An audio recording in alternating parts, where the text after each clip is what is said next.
I remember there was a highly publicized case on the news. They selected the jury. One of the people on the jury was a colored man. They interviewed this guy on the street after the verdict came down or what have you. And the first words that come out of his mouth is, as a black man. As an African-American person. He was actually the lone black juror on the case. They were talking about how much of a shame it is that only one colored person was selected to be on this jury. How can we say that this is a jury of your peers when there's only one African American? The colored man fixed his mouth to say, I believe black people can be impartial. African Americans can handle the truth too, and we can give an impartial judgment on a case. You see the contradiction there? Why do you need to preface what you're about to say when you're asked a simple question with, as a black man, as if you're some other species? When you're conditioned to look at everything through the filter of, as a black man, it distorts your worldview. It distorts everything that you are going to say thereafter. It's an abstract thing where the goalpost is constantly moving. And the question is, and nobody thinks to ask, is, well, who decides what blackness is? Who decides what black thought is and how black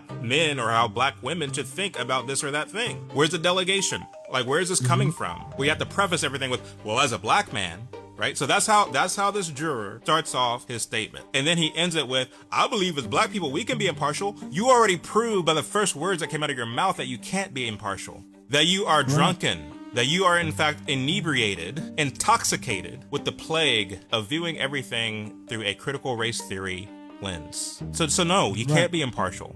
Right. That's a really, really important point that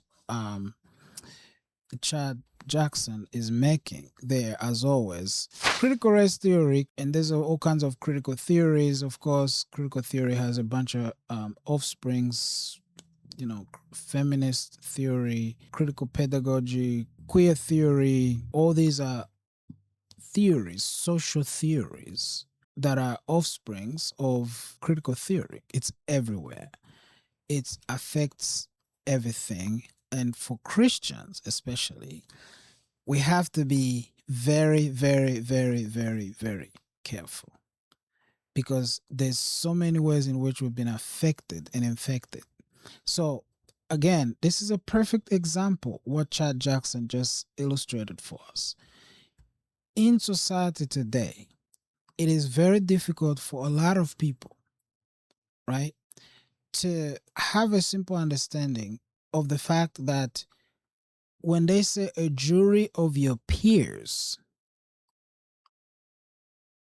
race, gender is not really a factor at all. And gender might be, in a way, but your color of your skin is not at all. It shouldn't be, because once the color of your skin enters the discussion, then the rules change. They will always point back to a time in which the whites here in America said, hey, black people are not allowed here. Black people are not allowed in this neighborhood. They're not allowed to use that bathroom. They're not allowed to use that water fountain. But two wrongs do not make it right.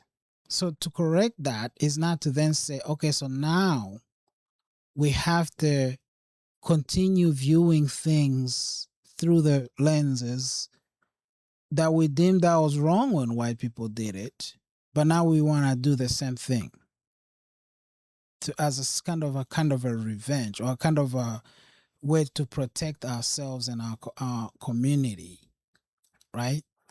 This is bad. Because now, and this is what's happening with the Nolan Wells over there in Mississippi, with Ben Crump and all the other hustlers. And that's what they're trying to do. They did this with the Carmelo Anthony situation. In their minds, a black person cannot get justice from a white person, but a white person can get justice from a black person.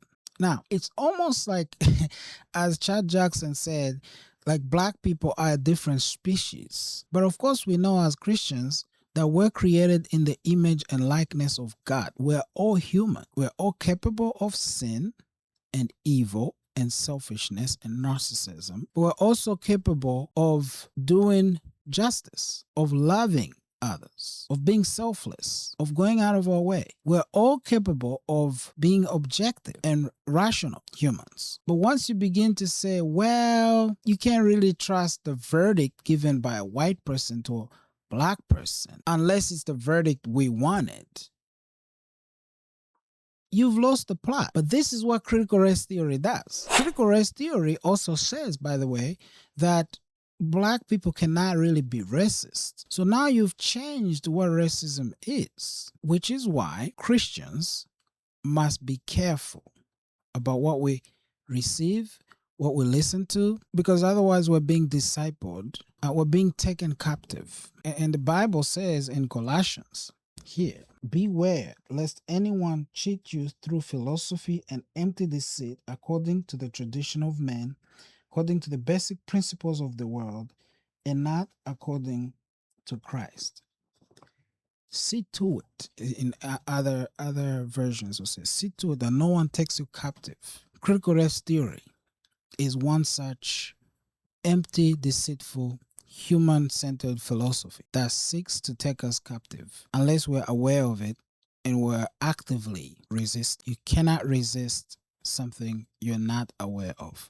That's why the Bible says, see to it, make sure. So again, shout out to Chad Jackson. That was powerful, man, powerful.